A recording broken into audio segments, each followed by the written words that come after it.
It's me, Bussy, and welcome back to my channel. Firstly, I know what you're thinking. It's not Easter and it's definitely not Christmas, but we are going to slay!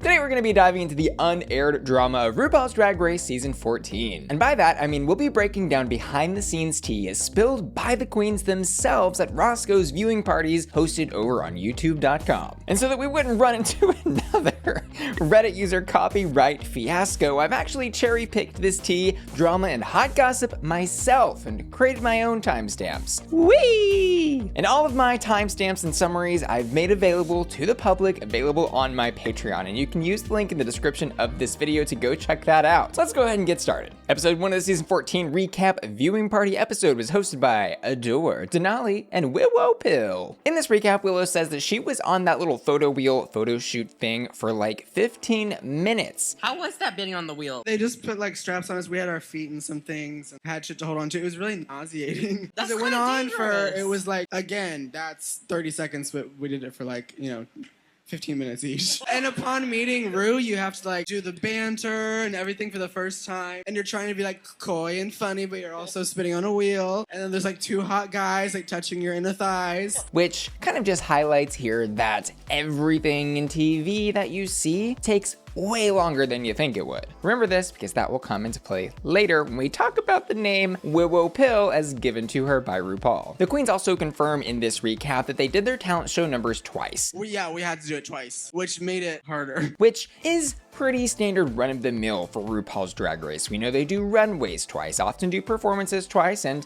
apparently talent shows too. And here's a clip of Willow explaining her inspiration for her talent show performance. I had made a video with some friends in high school like 7 years ago of me throwing shit in a bathtub to that song. And so I was like, I have to bring that to the stage because that's where like my comedy started, was making like stupid videos with my high school friends. And she later goes on to say that she actually requested a rotisserie chicken instead of a plate of spaghetti for her food item. I'm not sure how or why that would have affected the message of her performance or like changes the metaphorical meaning, but that does make me think of the movie Gone Girl, where the one girl is like only eating rotisserie chickens and the doctors end up finding a bunch of like chicken bones under her bed. Spoiler alert, sorry, but that movie's like 15 years old. Willow also reflects on the fact that everything on Drag Race kind of goes back to being traumatic. It's like you're exposing every bit of information about yourself to millions of people. And it's weird looking back on it, but maybe not necessarily at the time, because everything is so centered on being real and honest and ultimately trying to show the audience that they too are real people with relatable experiences. And yeah, trauma can kind of 100% definitely help someone relate to you, as strange a statement that is. And it helps with the Emmys. The Emmys are very important. Only speak when the cameras are rolling. That's what RuPaul said, allegedly, to Pearl. And speaking of drama, secrets, and intrigue, I want to show you one of my favorite games incorporating all of those elements and more. And who's today's video sponsor? Switchcraft. Switchcraft is an enchanting combination of match 3 and choose your own adventure. And our story starts off with Bailey getting a strange vision of her best friend trapped under a frozen lake. Let me show you. Bailey, help. Bailey, someone's down there, but who? Scrub away the frost. Oh my God, there's a girl. There's a girl down there. Lydia, what are you doing down there? Wow, that was drama. Match 5 gems in a row to create a rainbow pearl. Rub the crystal ball. Oh, this game is so interactive. Miss Lydia does not look too good there. Lydia, what are you hiding from me? Remember the last few years of high school? You mean the ones we weren't talking? Backstory. I've got to be honest, the storytelling, phenomenal. I guess you could say it's cast a spell on me. Lydia has disappeared in a flash of light, and we've got to figure out who's responsible for her disappearance. I'm gonna place bets on Professor Shirazi. He was a little bit mysterious up front, but also could be the cat, or maybe the Chancellor. And yeah, Switchcraft is free to play, and you can download it using the link in the description of my video, so go ahead and click it right now to cast some spells, free some butterflies, and find out what in the world happened to Lydia. Thanks Switchcraft for sponsoring today's video. And next up is episode 3, because we are only covering the Roscoe's recap episodes that were hosted by queens from season 14. And this recap was hosted by Daya, Maddy, and Orion. Maddy starts off this recap by talking about how she had some unaired Zingers. Is there anything on the first episode that might have happened that we didn't get to see, that they didn't air, that you would like to share with us? I had so many many zingers they just not put in. I did. I was cracking them, and they didn't put them in there. Which means she either thought she was funnier than she actually was, or they just kind of wanted to craft a narrative that she was a background character. Neither here would surprise me. Maddy also says that she is 5 years strong with her girlfriend. Of course, she was our first straight contestant on RuPaul's Drag Race. Later on, they have a little discussion about the sewing machines in the workroom. I think there has been discussion over the years about how, like, some of them are set up to fail. I would venture to believe that it's probably more likely that there is always just a handful of queens who don't know how to sew. Maddy says here that the machines, to her, seems to be new, and Orion testifies that a few of them weren't working well. Are they still old? I think they were like new. A lot of them out of the box. They're new. Like they still had like a lot of little bag with the new stuff in it and stuff. Yeah. There was a few of them that weren't working very well. There was also apparently an unaired discussion here about the non-binary gender identity between Maddy and Bosco. Oh, but I talked to Bosco a lot. Like she asked me about my sexuality, but I also asked her about hers because a lot of people, I don't know if you know this, I don't know if she said it on the first episode she was in, but like Bosco is like non-binary. And I asked her about that because I was talking to her about how like she presented not as like masculine outside of drag and asked what her pronouns were. And we had a whole discussion about like her identity and what she wants to represent on the show, like being like non-binary. And like there was a whole discussion. I wish it would have made it in. It was cute. It was a good moment.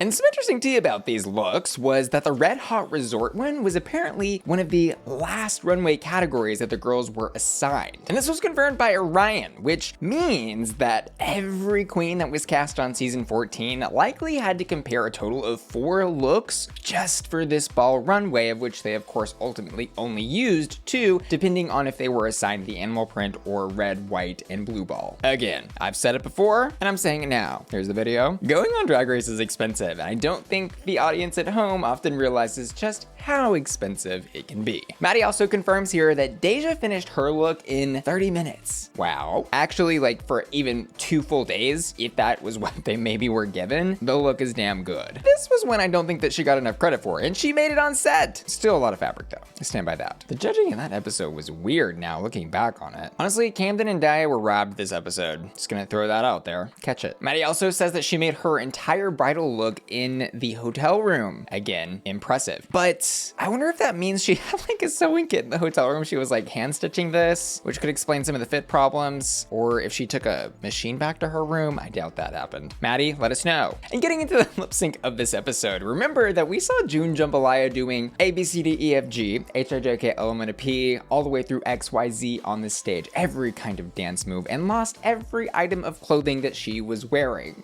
It's season 14, and if you do that type of lip syncing on stage, we all kind of know RuPaul's not going to enjoy it. She's probably gonna, you know, give you the chocolate bar. So Maddy admits in this lip sync, she survived it more than she wanted. I was so drunk during that lip sync. You were drunk? But every time I looked around me, there was like another article of clothing.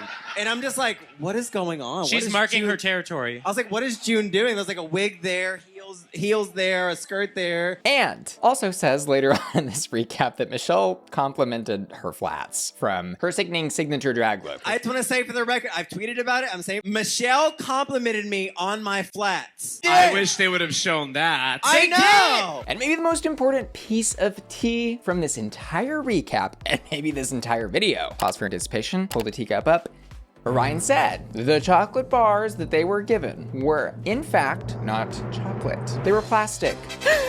It was plastic. It wasn't real chocolate. And next up, episode 4, the Super Teasers episode. This recap party was hosted with Kornbread and June. Starts off with June talking about that lip sync from episode 3. She says that she chose to take off her shoes because she was wearing slingbacks.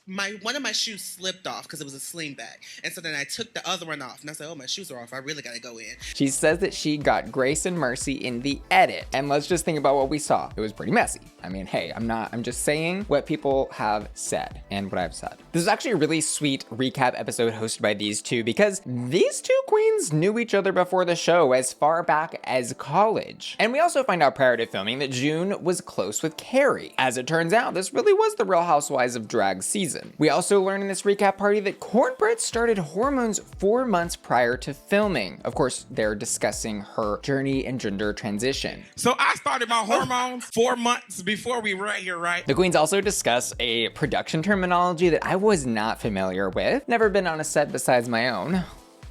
Hard ice versus ice. Ice meaning you can like whisper on set, and hard ice meaning that you're supposed to be completely silent. Shh. And here's the first piece of tea that we'll hear throughout this video regarding suitcases, luggage, and what the queens packed. You're only allowed 5 suitcases. Which I don't think is fair because they weigh them, and this fat in the competition. And one of my garments gonna be like, like 3 of yours. Put a pin in this one for later. We also hear Kornbread talk about the origin of her name, which is from a lady that K-worded her husband and ate cornbread in prison afterwards. We also see Kornbread share the $1,000 payment confirmation that she sent to Daya for eating the dragonfly. Yes, $1,000. Soar high, my dragonfly. I'll eat a dragonfly for $1,000, maybe. Sure, why not? Well, I've had worse things in my mouth.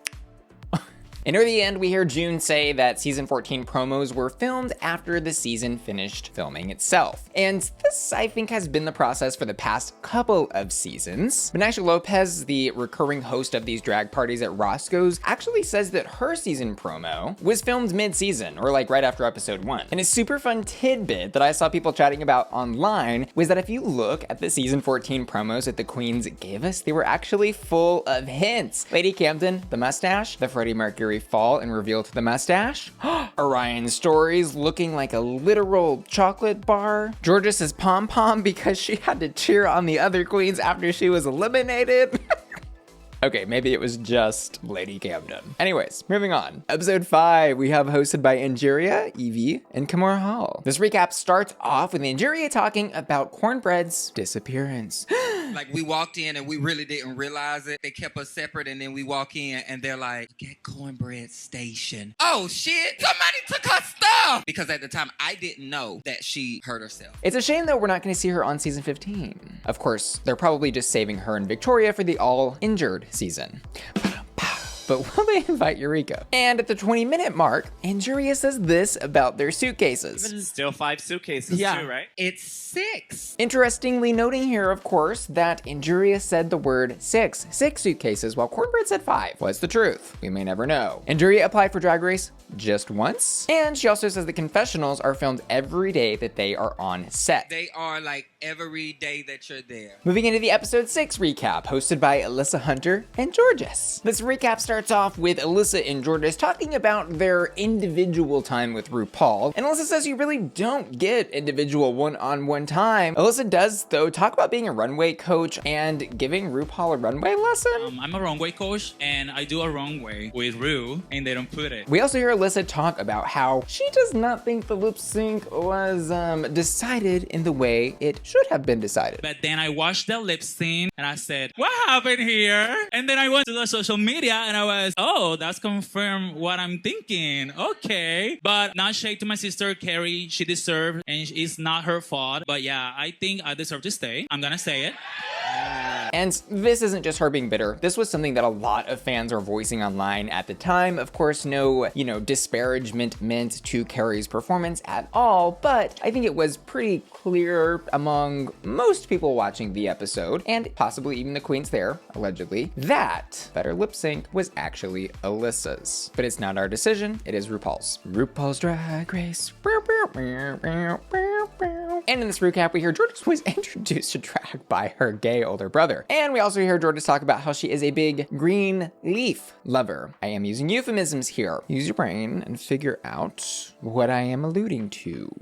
I am a huge But this is also something we actually found out mid-season during my drama coverage of the whole Monet Exchange and Monique Hart mix-up fiasco when Jorgeous was asked who she was rooting for on UK versus the World, and she said Monet Exchange. I don't know what she was thinking, but to her credit, in that moment, All-Star 7 was not announced, but it is likely Jorgeous did know about that, and I'm sure with a little bit of green leaves involved, mixing up the 2 seasons, very possible. I don't know, just throwing that out there. Throwing it out there. And at the end of the recap, we hear one of the fans ask these 2 queens, do they think the chocolate bar situation was rigged? Both of them turn off their microphones and start shaking their heads. And this is a common thread when the audience members here in these recap videos ask the queens a question that they cannot answer because of their NDA. Naysha chimes in here though and says, they don't always keep their chocolates on them, but they do have your name on it, correct? Yes, they have They their do have name. their names on them. I just think it's a way to manipulate the whole thing. And this was a very debated topic throughout the season in the fan base. Like, how rigged was that whole chocolate bar situation? The truth is, none of us may never truly really know, but I think the bigger truth is that it doesn't really matter.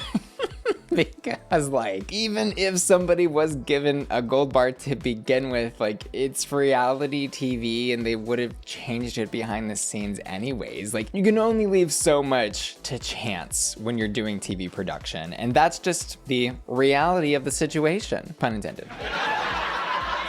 Concerning how many times these two queens applied for Drag Race, Jorgeous apparently applied only once and says her application was rough, but her advice to success with her application for other potential queens was to just be their true selves. As long as you show like your true self and not putting up like a character, you just gotta be real, tell your story, and it has to be raw. Alyssa apparently, though, applied twice. And here's what she said about being on season 12. All right, this is my second time audition. My first time, I got the call too. I'm supposed to be on season 12, but they choose Nikki Doll. But my biggest advice to you all is like, be yourself. And I'm not sure how exactly she would know for sure that that final casting decision came down to Nikki Doll and herself. This has to be some kind of behind the scenes producer tea or direct conversation with Nikki or like network of queens that knows who is cast and in what order they've been cast. And the last piece of tea for this video is that Jorgeous confirms she is in a throuple and has 2 boyfriends. Good for her. Can't even find one myself. And the next episode, hosted by our season 14 queens, is number 8 with Deja, Skye, and Kerri, Colby. This was the 60s Girl Group Challenge episode. Now, for me personally, as a fan of the show, this was the episode I think that the season really turned around. I felt that episodes 1 through 7 were really their own individual thing, and then 8 through 16 were their own separate, better thing. And I loved this challenge. Kerri, though, says their preparation time for this challenge was very brief, sort of implying 1 day was given for this specific preparation. 2 days-ish? That's a very generous guess. In contrast, Naysha shares that for one of the musicals that happened on season 8, they were given 4 days to prepare. Deja backs this up about season 14, and yeah, this is just one of those reality TV production things. If they want something to go well, as we'll see with the Moulin Rouge musical later, they give them more time. And if they want someone to slip up, they throw a banana peel on the stage. Pearls on the staircase. Showgirls. Oh, this one's fun. Kerri received her casting call when she was hanging out with Gigi Gorgeous at her birthday party. LA girlies having a good time. Miss Kerri gets the phone call. It's Rupaul. She says, Drag Race. Hangs up. Can you imagine? And they were like, don't tell anyone. And I was like, well, there's a whole bunch of the girls here right now. They were like, so keep your mouth shut. And I was like, okay. And Deja says this about her casting call. When I got the phone call, I didn't understand really what she said. She goes, I want to congratulate you. You are officially a contestant on season 14 of RuPaul's Drag Race. And I go, thank you. And then it was dead silence for like 10 seconds. Wait. Can you say that again? And then she says, congratulations. I was like, ah! Some more tea about this challenge. Kerri says that their outfits were pre-selected and designed by the production team. And then they get into the topic of RuPaul loving herself some Jorgeous. They do say that RuPaul loved Jorgeous as much as it came across on TV. And Deja even confirms RuPaul was apparently telling Jorgeous that she was born to do drag as many times as she was saying Willow Pill. She was born to do drag, darling. He'll say you were born to do drag just as much as he'll say Willow Pill. And referencing what I said earlier, this really doesn't surprise me because in TV production, if you want something to come across or definitely be included in a final cut, then you will probably have to say it multiple times because there's hours of footage for these episodes that ultimately go to the trash recycling can somewhere over there. Gone forever. Lost in the ether. Goodbye. And concerning the Heart on Runway for this episode, Kerri says that she was missing a thigh-high boot and a corset to complete her look. And yeah, it did look unfinished. That's the tea. And we've got another comment about luggage bins. This is what Kerri says about hers. My bins were like 80 pounds each. They're supposed to be 50. What is the real tea about these luggage bins? We may never know. Or they give every queen different rules to like intentionally spread different pieces of information like throughout the Drag Race fandom world. We may never know. Episode 11. This recap starts off with a discussion about lip syncs because we are, of course, here covering the La La Perusa, and this one is hosted by Daya, Jasmine, Kennedie, and Lady Camden. Daya and Jasmine Kennedie attack each other. It's like Mean Girls, that scene where all of the girls are fighting in the water fountain. Just kidding, that doesn't happen. But we do hear Naysha talk about how they gave the girls on her season 8, a list of 12 songs to prepare for the ultimate lip syncs. You get like 12 at the very beginning, and then the day before the lip sync, sync, they'll tell you it's this song. Did they do it the same? And concerning season 14, Lady Camden confirms there was indeed a master list of potential lip sync songs, and continues on saying this about that list. They kept adding new ones. It was just like a big pile of them. They wanted us to be like...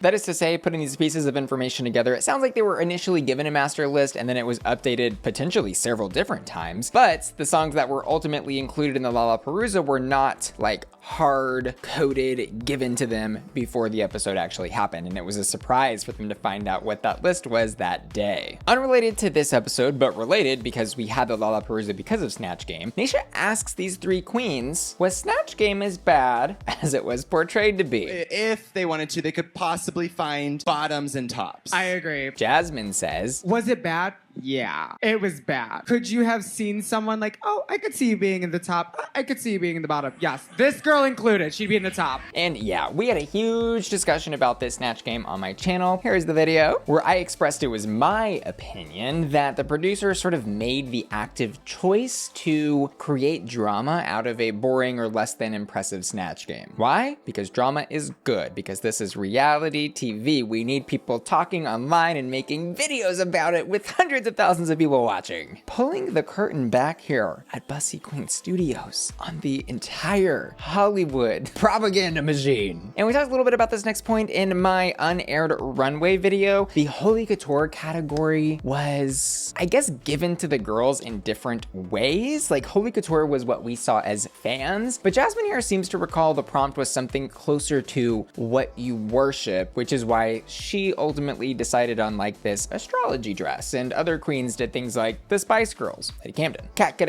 a Moulin Rouge. Next up is episode 12. We've got Willow and Bosco and Angeria hosting this recap. And this recap starts off with Naysha asking the girls about the prior Lollapalooza episode. Willow starts off this recap saying this about her strategy throughout the season. I just love that everyone this season is like, Willow is so strategic. And I'm like, I was just farting, y'all, like everybody else.